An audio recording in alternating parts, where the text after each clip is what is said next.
En el capítulo de hoy vamos a estar hablando con el doctor William Mejía. Él es médico y pediatra de la ciudad de Medellín. Con el doctor vamos a tener una charla muy amena, hablando, como ya lo saben desde el título, de infecciones respiratorias de vía aérea superior e hiperreactividad bronquial. El doctor nos define este tipo de enfermedades, nos explica la fisiopatología, las causas, describiéndolas desde el agente causal y el huésped, y cómo éstas se relacionan para desarrollar una enfermedad respiratoria. Importante, nos describe cada uno de los signos de peligro, entendidos como estos signos que un niño puede presentar y que nos indica que su vida puede estar corriendo peligro.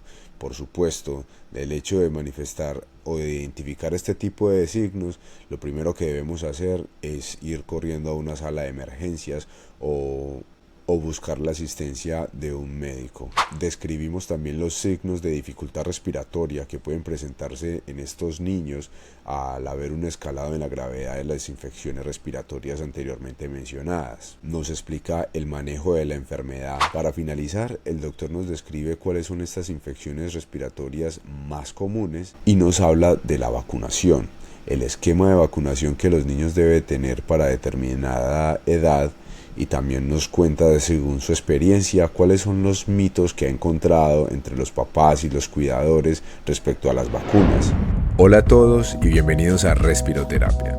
Mi nombre es Anderson Acevedo, soy terapeuta respiratorio y este es un espacio dedicado a explorar el mundo de la salud cardiorrespiratoria. A través de entrevistas con expertos, revisiones de tema y actualizaciones, nos sumergimos en aspectos técnicos, administrativos, comerciales y proyectos innovadores en el campo de la salud respiratoria. Si estos temas son de tu interés, te invito a que sigas este podcast y no te pierdas ni un solo episodio. Únete a nosotros en este viaje hacia el aprendizaje y el crecimiento profesional.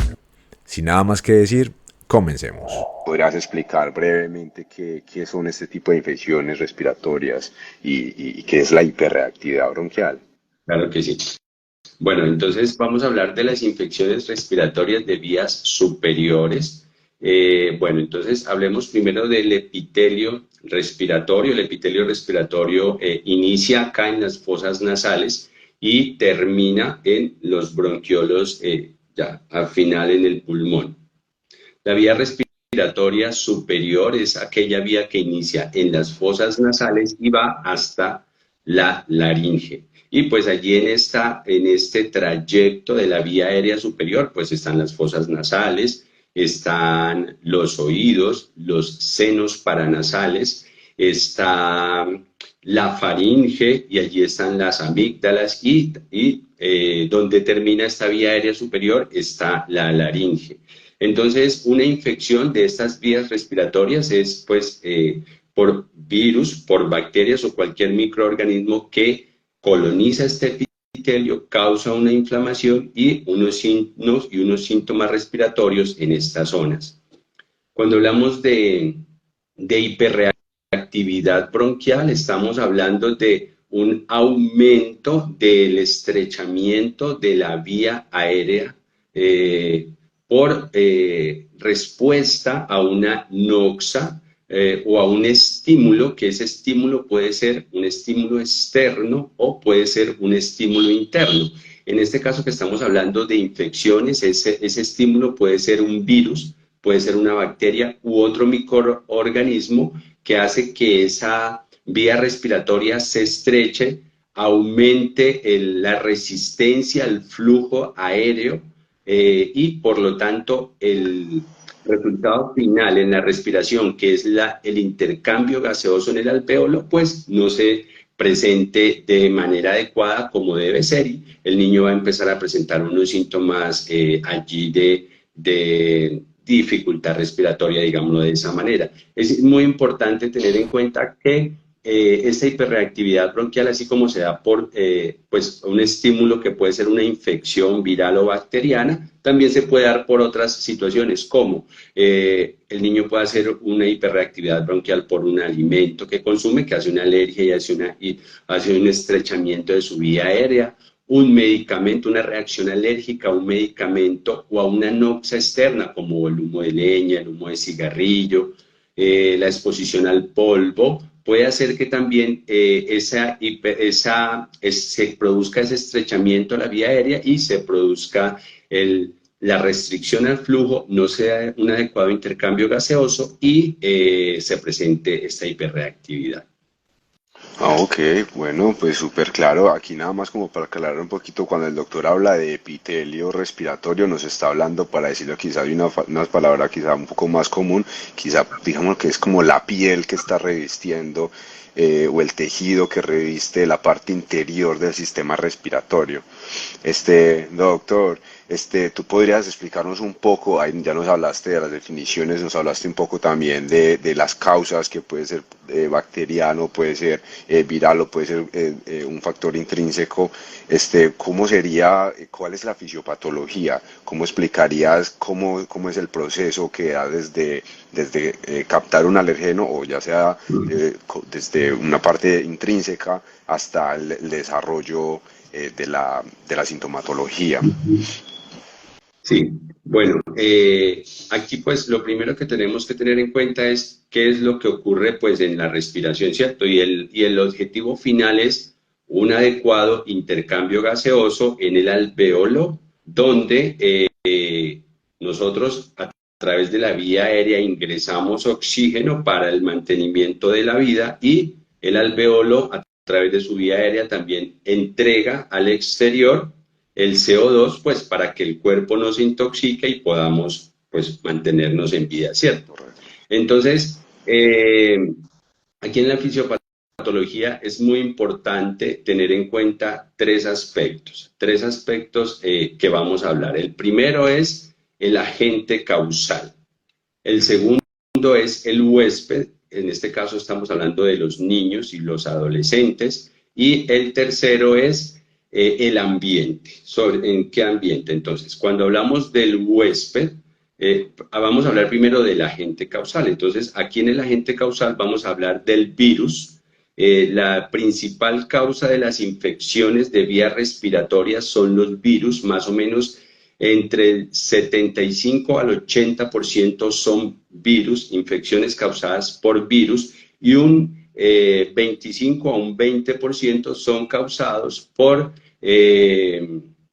bacterias, ¿cierto? Entonces, cuando hablamos del agente que está causando esa enfermedad, entonces hablamos del virus. Aquí en el virus vamos a hablar qué tipo de virus es, la virulencia de ese virus, es decir, cuando nosotros hablamos de virulencia, decimos qué tan agresivo es ese virus, y también del inóculo, qué cantidad de virus tiene ese niño en ese momento. Entonces, esa es la primera parte del agente. Cuando hablamos del huésped, es decir, el niño en el cual le llega esa infección respiratoria, entonces ahí tenemos que tener en cuenta la edad del niño, tenemos que tener en cuenta la susceptibilidad genética de ese niño, y tenemos que tener en cuenta el estado inmunológico de ese huésped o de ese niño al cual llega ese virus a causar una infección respiratoria. No es lo mismo una infección respiratoria en un recién nacido, no es lo mismo en un lactante, o no es lo mismo en un escolar, en un preescolar o en un adolescente, ¿cierto? Entonces, la edad es súper importante. La susceptibilidad genética puede ser que genéticamente ese niño tenga más predisposición a ciertas enfermedades virales que otro. Y el estado inmunológico es súper importante, porque aquí entra a jugar un papel muy importante el estado nutricional de ese huésped o de ese niño al cual llega ese virus a causar una patología. Entonces aquí es muy importante ver cómo está nutricionalmente ese niño. No es lo mismo un virus que llega a un niño con una desnutrición, o un virus que llega a un niño con una obesidad, o un virus que llega a un niño que está nutricionalmente eutrófico. Entonces el huésped nutricionalmente es importante para un estado inmunológico óptimo. Y otro punto muy importante aquí es el estado de vacunación de ese niño para su estado inmunológico. No es lo mismo un virus que llega a un niño que tiene su esquema de vacunación completo, por ejemplo, que tiene un esquema para influenza virus completo con sus dosis de inicio con sus dosis de refuerzo a llegar una infección viral, por ejemplo, a un niño que no tiene el esquema de vacunación normal. Entonces ya hablamos del agente que es el virus, ya hablamos del huésped que es ese niño al cual llega el virus, y el otro tercer eslabón importantísimo acá es el ambiente. Entonces, ¿cómo está la humedad? ¿Cómo está la temperatura? ¿Cómo están esas otras noxas del ambiente que predisponen a más infecciones? Como, por ejemplo, voy a poner la exposición a humo de cigarrillo, la exposición a humo de leña, la exposición a zonas de mucha contaminación, hacen que ese niño pues sea más susceptible a presentar infecciones respiratorias. Entonces esos tres aspectos, el agente, el huésped y el ambiente, van a hacer que pues las infecciones respiratorias, entonces llegó el virus, llegó el agente, y puede que en el epitelio de una vez con sus mecanismos de defensa se detenga la infección allí. Si no hay, si ese virus, que es muy virulento, es decir, muy agresivo, supera esos mecanismos de defensa del epitelio respiratorio, entonces empieza a replicarse en el epitelio respiratorio y va a empezar a presentar unos síntomas inespecíficos de las infecciones respiratorias. Y si esos mecanismos de defensa del cuerpo son deficientes, pues ya va a venir más adelante liberación de sustancias proinflamatorias, activación de células inflamatorias y daño del epitelio. Y aquí pueden ocurrir dos cosas: puede que se detenga la infección, o que haya un daño del epitelio con un daño permanente y un daño crónico en la vía aérea de ese huésped al cual llegó la infección, ese virus. Doctor, desde el momento en el que el huésped o el virus llega al huésped, ¿cuánto tiempo puede durar hasta el niño o el paciente empiece a presentar esta sintomatología o empiece a presentar este daño en el epitelio, donde empieza a crear esta cadena de sucesos proinflamatorios, donde él ya empieza a manifestar de que, ok, el niño está enfermo? Bueno, bueno, eso es muy variado, depende del agente causal. Los periodos de incubación pueden durar de 5 días, 6 días, 7 días, que es cuando él empieza a ingresar y posteriormente a eso empieza a presentar los síntomas, pero depende del agente causal de la influenza. Puede haber, dentro de la etiología está el virus sincitial respiratorio, está el virus influenza, el parainfluenza, está el rinovirus, está el metaneumovirus, está el adenovirus. Por ejemplo, el metaneumovirus es un virus muy agresivo que puede causar daño permanente de la vía aérea.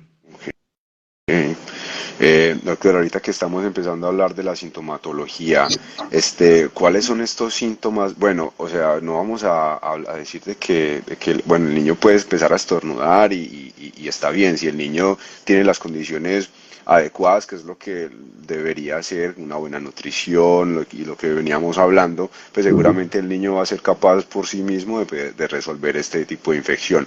Pero cuando ya va escala un poco más allá, ¿cuáles son estos signos de alarma, estos síntomas que presenta el niño, que debemos nosotros como padres o cuidadores de preocuparnos y tener en cuenta para decir, ok, debo de consultar? Acá, bueno, como estamos hablando de niños, primero que todo tenemos que tener en cuenta unos signos de peligro que se presentan en niños menores de 5 años, por los cuales debemos inmediatamente consultar, que se pueden presentar en todas las enfermedades, pero también en las enfermedades respiratorias. Digamos que aquel niño que no puede beber o tomar el seno, aquel niño que vomita todo lo que come, aquel niño que está convulsionando, son signos de peligro o aquel niño que está letárgico o inconsciente. Son 4 signos de peligro que se pueden presentar en las infecciones de vías respiratorias y que nosotros como padres o cuidadores o como personal de salud no debemos de dejar de pasar en alto y pues tenerlos muy en cuenta, porque son signos que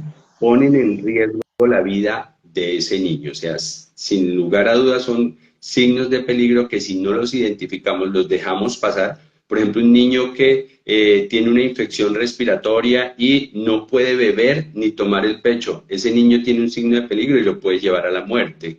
O aquel niño que tiene una infección respiratoria y no puede, vomita todo lo que come. Todo lo que come ese niño puede morir por una deshidratación secundaria, una infeccióncita respiratoria o una infección respiratoria que lo compromete.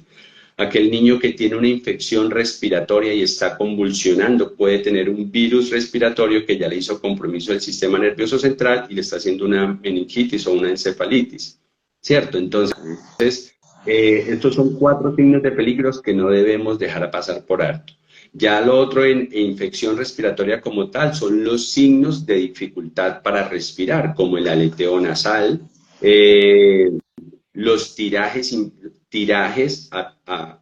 universales, podemos hablar de esa manera, que es el tiraje supraesternal, el tiraje supraclavicular, el tiraje intercostal, el tiraje subcostal, que lo que nos están diciendo este uso de músculos accesorios en la respiración es que el niño tiene su vía aérea tan obstruida que está tratando de hacer fuerza con sus músculos para romper la resistencia y poder hacer un adecuado intercambio gaseoso en el alveolo y no morir. Entonces, esos signos hay que tenerlos en cuenta. La taquipnea.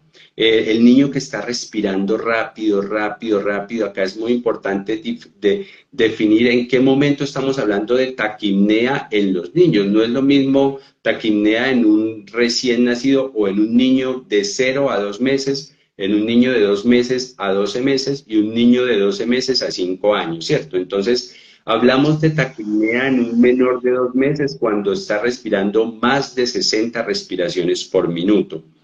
Hablamos de taquipnea en un niño de 2 meses a 12 meses cuando está respirando más de 50 respiraciones por minuto.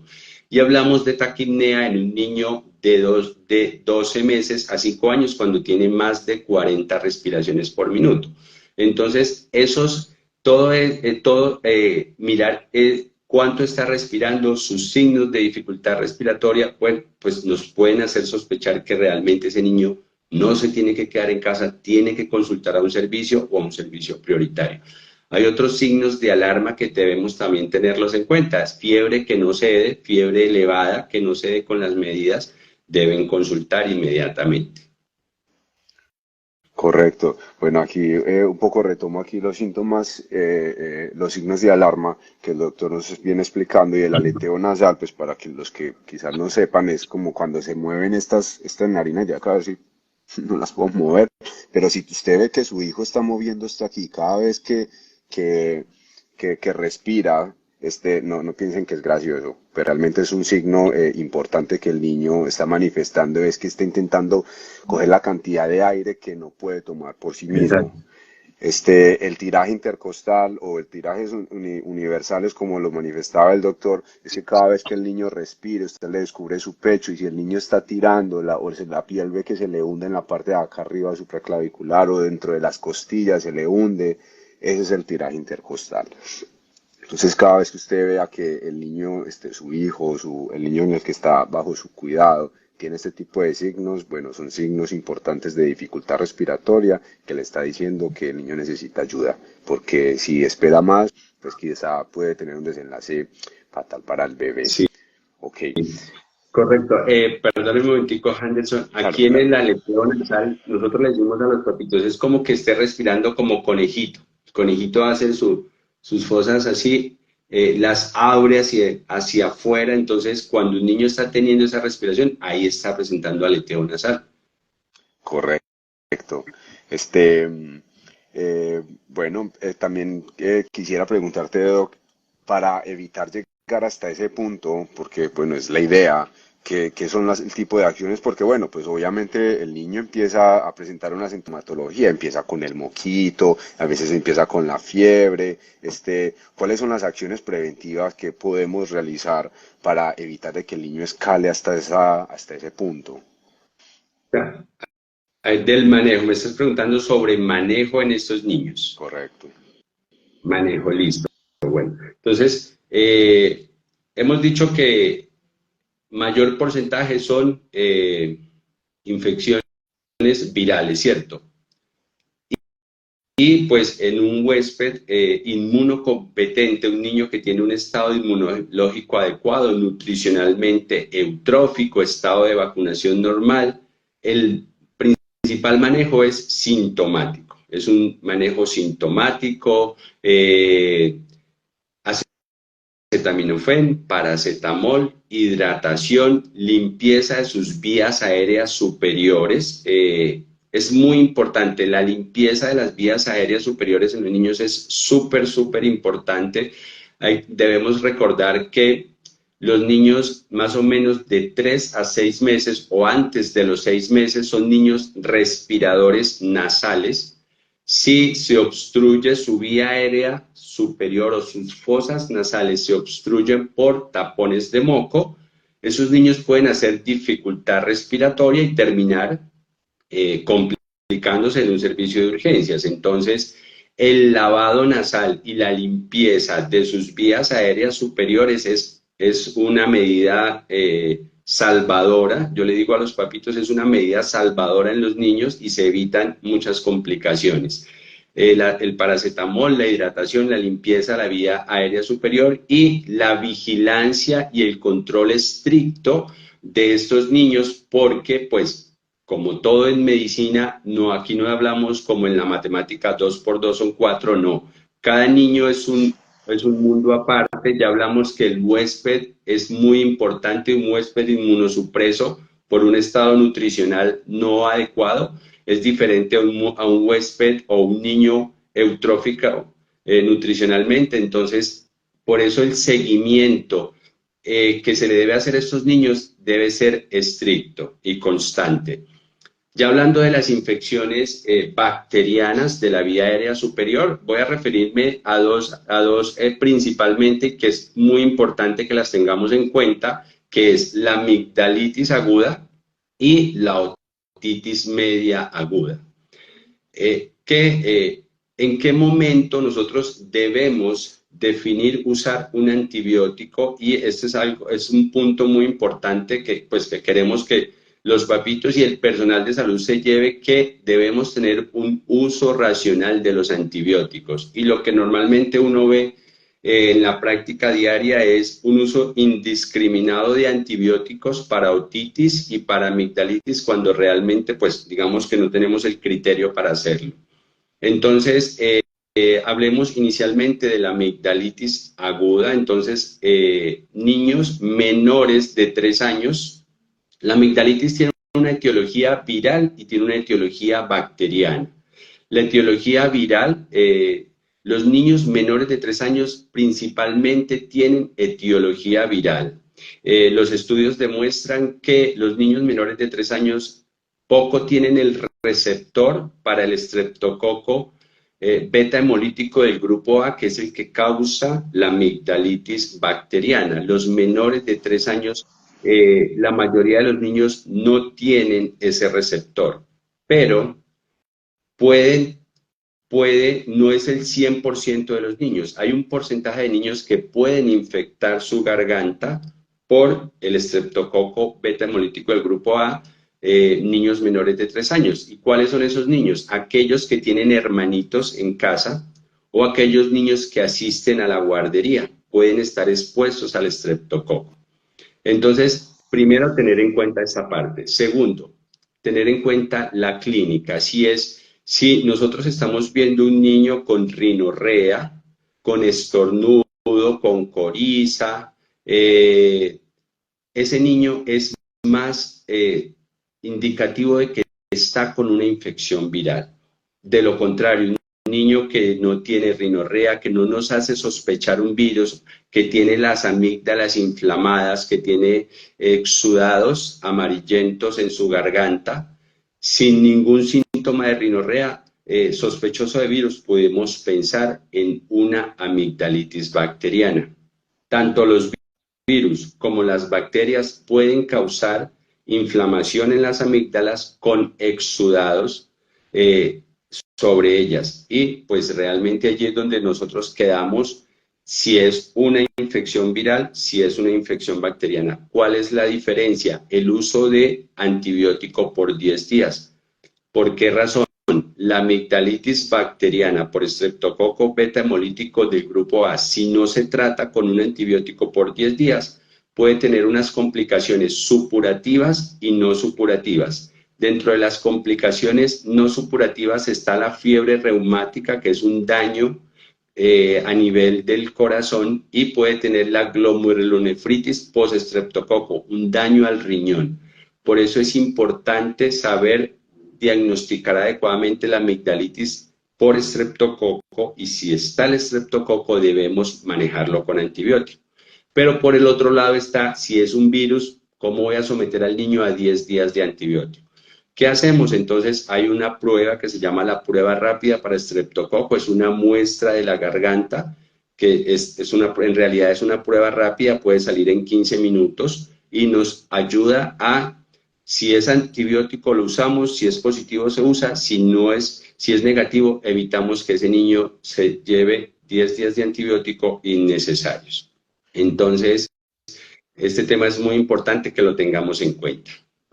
Claro que sí, y eso, o sea, como tú dices, bueno, tú que haces consultas todos los días, pues más te enteras de este tipo y de ocasiones en las que las personas abusan de los antibióticos, y doy fe de ello porque pues me he topado con familias y con personas allegadas a que tienen una infeccióncita y de repente me cuentan de que no, pero ya le estamos dando antibiótico, y yo, ¿y qué antibiótico le estás dando? No, pues uno que mi prima o no sé quién estaba tomando y se le quitó, y yo, no, pero ¿cómo así? Eso pasa, ¿verdad? No, pero Correcto. ¿cómo así? Usted no sabe lo importante que es, o lo grave que es darle antibiótico a cualquier, y más a un niño, no solamente hablando de resistencia, sino exactamente qué tipo de antibiótico se le está administrando, por cuánto tiempo, que ya le vas a causar mucho más daño. No se dan cuenta de eso, pero bueno, Sí, afortunadamente hay estos espacios en los que de alguna forma intentamos divulgar información correcto. y hacer entender a las personas. Digamos que yo en parte puedo entender parte de su frustración, porque a veces no es fácil tener a tu niño enfermo, verlo enfermo, y ver las dificultades que hay al no poder llevarlo a un sistema de salud que muchas veces es muy ineficiente, porque pues no alcanzas una cita y el niño no está tan grave como para Sí, llevarlo a urgencias, o te van a dejar esperando todo un correcto. día, ¿verdad?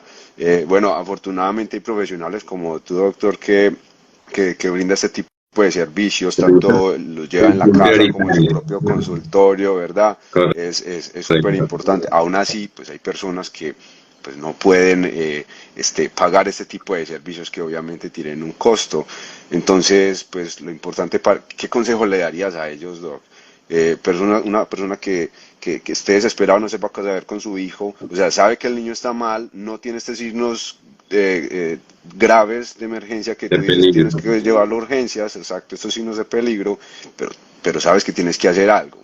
La primera Ujú. en Colombia, lo primero que yo veo que hacen es van de la farmacia, y el de la farmacia le aplica una inyección y es con esto tiene, O el es lo que me he dado antibiótico. cuenta. Ujú. Entonces, sí, estamos en campaña de uso racional de los antibióticos. O sea, definitivamente debemos usar los antibióticos cuando se necesitan, teniendo unos criterios adecuados, porque así como el antibiótico pues va a ir a atacar esa bacteria que le está causando esa infección, también ese antibiótico va a acabar con toda la microbiota que tenemos en todos los sistemas. Y la microbiota se ha demostrado que mejora el sistema inmunológico, participa en muchas reacciones enzimáticas, entonces acaba con toda la microbiota. Entonces, cuando usamos un antibiótico no adecuadamente, a unas dosis no adecuadas, aumentamos la resistencia, posteriormente va a tocar un antibiótico mucho más fuerte y pues el sistema inmune del niño lo estamos destruyendo. Se nos queda también hablar de otra infección aguda de vías respiratorias superiores, que es la otitis media. Y sí quisiera que mencionáramos este tema porque es algo que se ve mucho en la consulta, lo vemos al día a día.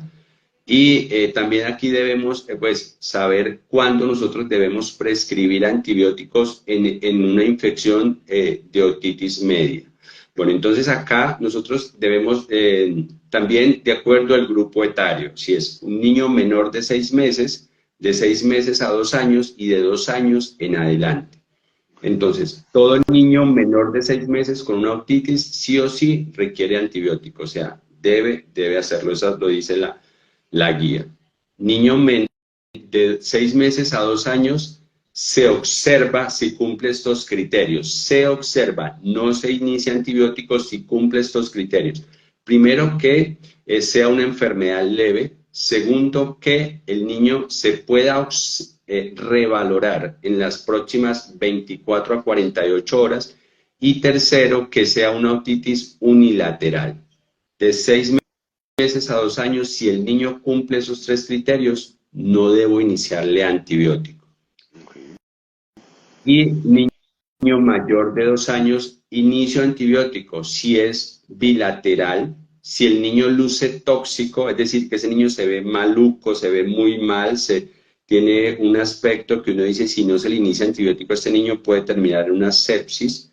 Si es bilateral, ya lo mencioné, si tiene otorrea, es decir, que esté supurando por uno de los oídos, y si ese niño ha tenido fiebre más de 39 grados centígrados en las últimas 48 horas. Esas son las indicaciones para uso de antibiótico en los niños mayores de 2 años. Bueno, devolviéndome aquí un poquito con respecto a los cuidados o el manejo que se le debe tener a estos niños, sobre todo con estas infecciones virales en las que le vemos la rinorrea, le vemos la congestión, los estornudos. Por la parte de terapia respiratoria, lo que nosotros hacemos y sugiero para todos los niños, para todos los padres y los cuidadores, es lo que decía el doctor, eso es, yo creo que ese debería ser gol estándar, un lavado nasal, que es muy sencillo, muchas personas lo ven muy complicado, les da miedo porque piensan que va a herir al niño, que lo va a lastimar, y no es tan difícil como parece, siempre y cuando se tenga una buena técnica, un buen posicionamiento del niño, porque pues también sí lo podemos lastimar si no tenemos una buena técnica. Pero para eso también hay muchos terapeutas respiratorios que están a disposición de ustedes, para que hagan cita con ellos y eviten llevar a que sus niños eviten a que sus niños pues lleguen a este tipo de instancias.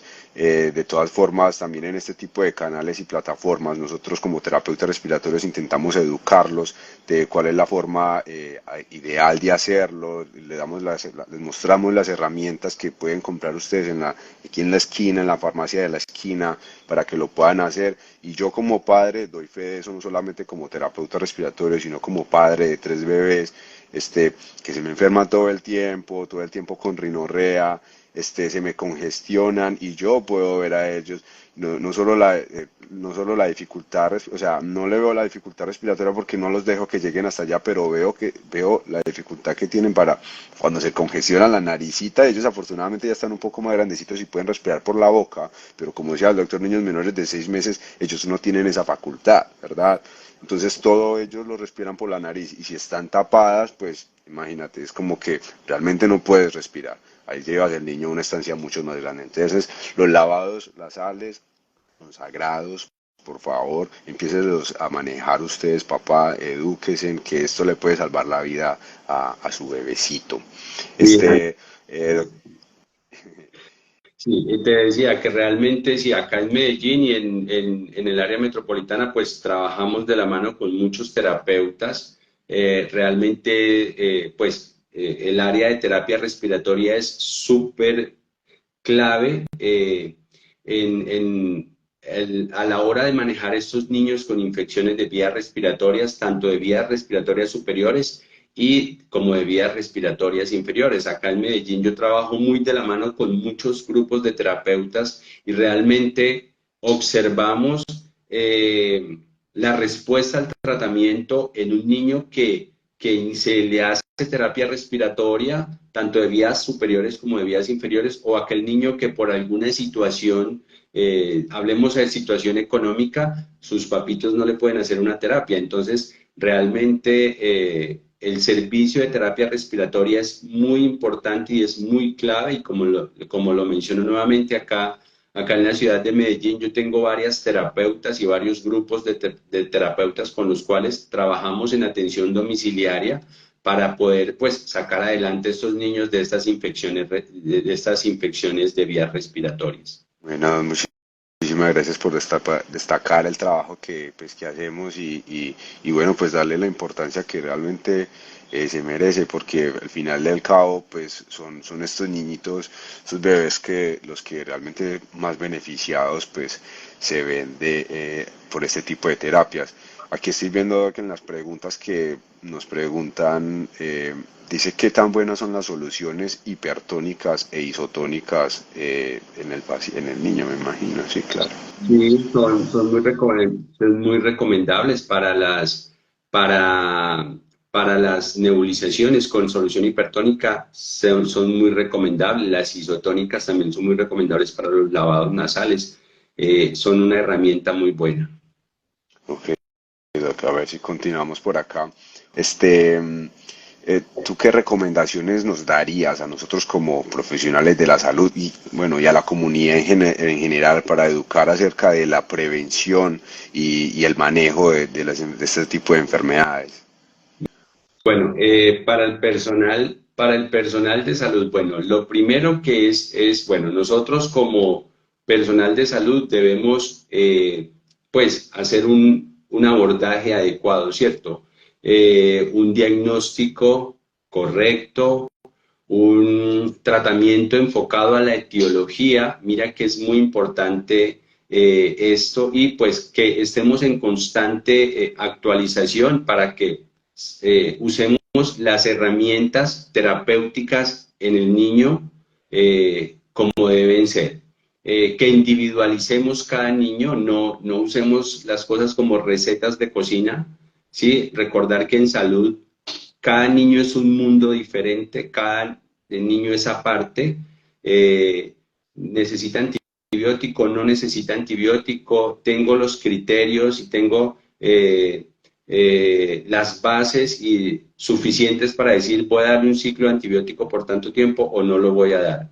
Yo pienso que eso es lo primero. Lo segundo, todo el personal de salud debemos ser educadores excelentes en signos de alarma. Debemos enseñarle a las familias cada vez que nosotros tengamos la oportunidad de tener contacto con una familia, con unos cuidadores, porque muchas veces uno ve un niño, pero no está el papá y la mamá, sino los cuidadores de ese niño, los abuelos o algún pariente. Cada vez que tengamos contacto con alguno de ellos es educarlos en signos de alarma, cuando consultar a un servicio de urgencias, prevención de enfermedades respiratorias. Realmente nosotros tenemos que enseñar a prevenir enfermedades respiratorias. Es muy importante que nosotros como personal de salud estemos muy al día con prescribir los esquemas de vacunación. Ya hablábamos en ese huésped susceptible de un sistema inmunológico no adecuado que se va a enfrentar a un virus, por ejemplo, que no tiene un esquema de vacunación completo. Nosotros tenemos que ser, y más los pediatras y más los que nos enfrentamos a niños, tenemos que tener muy claro todo el tema de vacunación, estar recomendando la vacunación. Nosotros debemos ser pro vacunas, porque realmente después del agua potable, las vacunas son dos medidas en salud pública que evitan mucha morbilidad y mucha mortalidad en la población infantil. Entonces nosotros como personal de salud no debemos ser ajenos a esos, estar revisando esquemas de vacunación, estar recordándole a los padres, por favor, vacune a sus niños, porque realmente existen muchos movimientos antivacunas que están haciendo que no se vacunen, pero yo pienso que si nosotros tenemos la oportunidad de acercarnos a una familia, nosotros debemos dejar huella en esa familia, en esa parte. Por favor, vacunen a sus niños.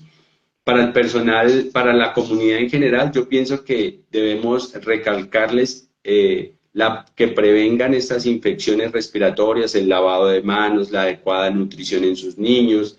Los niños menores de 6 meses deben recibir leche materna exclusiva. Los mayores de 6 meses continuar su lactancia materna hasta los 2 años si es posible. Adecuado estado nutricional, estar llevando a sus niños a sus controles de crecimiento y desarrollo para que evalúen su estado de nutrición. estamos en este momento, hay una pandemia y es la malnutrición. Encontramos muchos niños obesos y encontramos muchos niños desnutridos. Entonces, ese tema de estar recalcando de llevar a sus niños a sus controles para evaluar su estado nutricional es muy importante.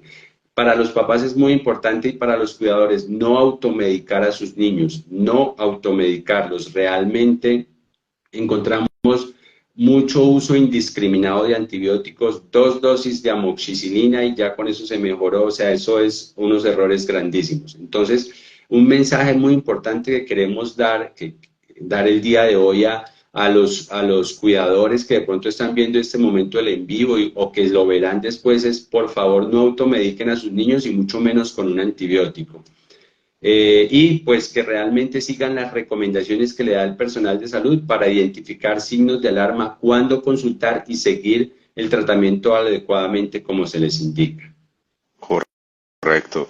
Doc, se nos había pasado ahorita un poco del tema, hablamos un poco más de las infecciones respiratorias de vía aérea superior, pero quisiera que nos comentaras un poco más respecto al manejo que se le da tanto por la parte del cuidador y el manejo que se le da por la parte del personal sanitario a la hiperreactividad bronquial. Bien, bueno, este es un tema mucho más extenso, ¿cierto? Bueno, pero vamos a poco acá, Exacto. un poco de la hiperreactividad bronquial. Bueno, realmente, como mencionábamos, es un estrechamiento en sus vías respiratorias que no va a llevar a que el niño pues haga una adecuada respiración final. Bueno, podemos utilizar manejos con beta 2 inhalado, ya ese niño que se identificó, que está sibilando, que es un signo de obstrucción de la vía aérea, podemos apoyarnos en terapia respiratoria con nebulizaciones, beta 2 nebulizados, que pues, se ha demostrado que tienen muy buena respuesta en estas condiciones clínicas. Hay otros tipos de bronquiolitis, como pues, que ya podríamos hablar después de bronquiolitis en general, que es un tema muy amplio, que pues no va a requerir uso de beta 2 ni esteroides inhalados, que simplemente requieren vigilancia clínica, hidratación, buena nutrición y estar vigilando a esos niños, vigilando para que su saturación y su estado respiratorio esté adecuado. De acuerdo. Por aquí hacen una pregunta que me parece importante. Él es Juan Pablo, es terapeuta respiratorio, y nos pregunta que le gustaría saber el diagnóstico diferencial entre la amigdalitis y la adenoides crecidas. Dice que se manifiesta mucho, o sea, él lo ve mucho en su día a día, ya que él también trabaja de manera domiciliaria. Dice que incluso la flema, que a veces comienza hialina, o sea, más cristalina, más clara, y se empieza a colocar purulentas y producir complicaciones. ¿Cómo lo podemos diferenciar? Uh-huh. Bueno, primero al examen físico nosotros las amígdalas las podemos observar en la faringe, o sea, tú abres la boca del niño, miras, haces una observación y tú ves las amígdalas ahí. Las adenoides no se pueden observar, las adenoides están aquí atrás de la hipofaringe, o sea, no se pueden observar. Digamos que eso es como lo, lo más relevante que uno puede identificar allí. ¿Cómo uno identifica que ese niño tiene una hipertrofia adenoidea? Con una radiografía de cavum faríngeo. Ok. O sea, no hay forma así con una Por examinación clínica no, clínica. por examen físico no, por examen físico no lo puedes hacer. Ok. Y el tratamiento sería, pues, básicamente El el mismo tratamiento hasta, ¿no? es diferente. Entonces, si es una amigdalitis viral, pues hablando de amigdalitis, si es una amigdalitis viral, el tratamiento es sintomático, acetaminofén, analgésico, hidratación. Si es una amigdalitis bacteriana demostrada, ya les decía, los virus y el estreptococo pueden causar lesiones en las amígdalas parecidas. Hagamos la prueba, confirmemos. Si es una infección, un antibiótico por 10 días. Si es, y ya Ya la hipertrofia de adenoides, ya usamos un esteroide nasal por un tiempo prudente y ya después evaluamos y vemos si hay buena respuesta al tratamiento o si el niño se tiene que someter a un procedimiento quirúrgico. Y ahí pues estamos de la mano con otorrinolaringología. De acuerdo. Bueno, doctor, muchísimas gracias. Yo pienso que toda la información ha sido súper clara, súper concisa, justo al punto, lo que se necesita saber respecto a este tipo de infecciones y afectaciones que pues muy comúnmente se da en nuestros chiquitos. El último punto que tenía para hablar aquí es respecto a las vacunaciones, que ya lo tocaste súper bien. Nos hablaste de los bueno, de los mitos que se han venido ejerciendo, hemos venido escuchando por ahí las personas antivacunas. Bueno, con respecto a lo de la pandemia, ¿verdad? Que hay todavía, pues, hay mucha controversia con si vacunar a los niños o no con la vacuna del COVID y a qué edades. Bien, bueno, entonces hablemos acá rápidamente de las vacunas que nos van a ayudar, por ejemplo, aquí en Colombia. Hablemos de las vacunas en Colombia, que nos ayudan a prevenir infecciones de vías respiratorias. Entonces tenemos influenza. La influenza se coloca a los 6, a los 7, a los 12 y luego sigue anual, ¿cierto? Influenza. Recomendamos la Sociedad Colombiana de Pediatría recomienda colocar la influenza que tenga la tetravalente, tiene las 4 cepas del virus que está circulando. Recordar que la influenza es anual porque cada año el virus muta. Entonces, cada año llega una vacuna nueva para ese virus que mutó para proteger a los niños de ese virus. Para protegernos de enfermedades bacterianas que causan enfermedades de vías respiratorias, tanto superiores como inferiores, se coloca la Prevenar 13. Prevenar 13 se coloca a los 2, a los 4 y al año de edad. Prevenar 13 nos protege contra el neumococo. El neumococo es una bacteria que causa infecciones de vías respiratorias superiores e inferiores, incluso puede causar meningitis. Y la pentavalente es una vacuna dentro de las 5 microorganismos que se protegen con la pentavalente. Está la Haemophilus influenza tipo B, que es una bacteria que causa infecciones de vías respiratorias. Se coloca a los 2, a los 4, a los 6 y a los 18 meses.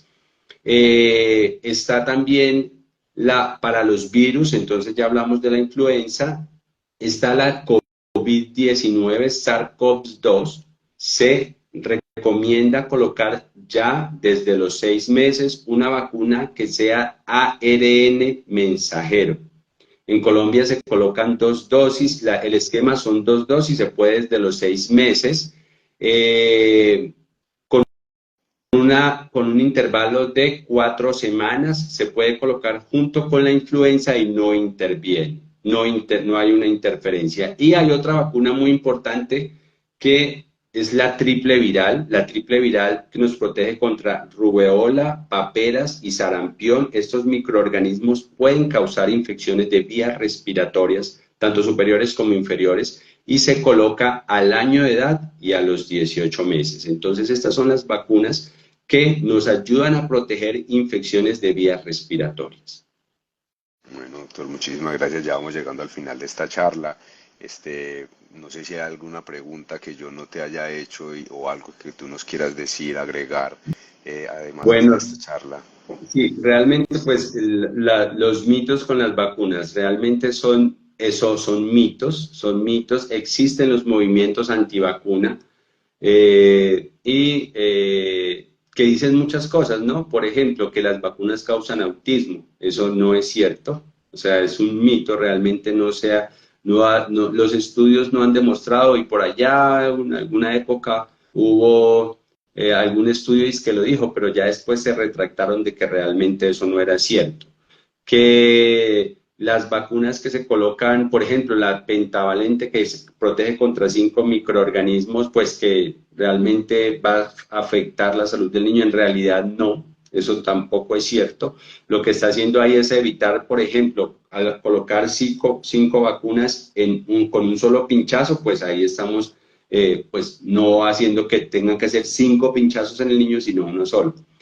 Que el mercurio, hay unas vacunas que traen como agente el mercurio que va a ayudar que se preserve, tiene una dosis muy mínima que no causa daño en la salud. Muchas personas dicen que para qué vacunarse si esas enfermedades ya no existen. Eso pues no existen porque estamos vacunados, ¿cierto? Si dejamos de vacunarnos, pues las enfermedades van a reemerger. Entonces, son solo eso, son mitos y son en todas las ciudades. Acá en Medellín existen personas, encuentro niños en la consulta del día a día que no tienen el esquema de vacunación y no les van a colocar las vacunas al niño por eso, porque les infunden temor, les infunden que las vacunas es algo que va a hacerle mucho daño a los niños y en realidad no es cierto. Que les van a implantar chips, donde los van a controlar. Correcto, correcto, sí. Bueno, no se los digo yo, lo dice directamente el pediatra, ¿ya? Que es una persona que seguramente no solamente yo, sino todos los papás recomendaríamos la salud a este tipo de profesionales. Así que bueno, hacerle caso a sus recomendaciones. Doctor, muchísimas gracias por compartir este espacio con nosotros, sus conocimientos, su tiempo. Quedo muy agradecido. Muchas gracias por la invitación, Anderson, y recordarle que pues tenemos el servicio de atención pediátrica integral en la ciudad de Medellín. Hacemos atención domiciliaria para Medellín y algunos municipios del área metropolitana y tenemos teleconsulta para toda Colombia. También hacemos atención de teleconsulta para algunas ciudades de Estados Unidos, para Canadá también, y consultorio. Hemos llegado al final de este episodio y si han llegado hasta aquí, quiere decir que el contenido es de su interés. Contenido que les ofrezco de forma gratuita, hecho con mucho esfuerzo y dedicación. Pero hay una forma de recompensarme si así lo desean. Es muy fácil. Pueden suscribirse a este canal, darle a la campanita, así YouTube les avisará cada vez que subo contenido nuevo. Denle like si el contenido les ha gustado y compártalo con sus colegas y personas que crean que este contenido sea de su interés. Si me están escuchando a través de plataformas como Spotify y Apple Podcasts, pueden dejarme 5 estrellas en la calificación, así aseguraremos que el mensaje se expanda, lleguemos a más personas y esta comunidad pueda seguir creciendo. No olviden escribir en los comentarios sus dudas, sus preguntas y sugerencias para futuros episodios. Los leeré y les daré respuesta lo más pronto posible.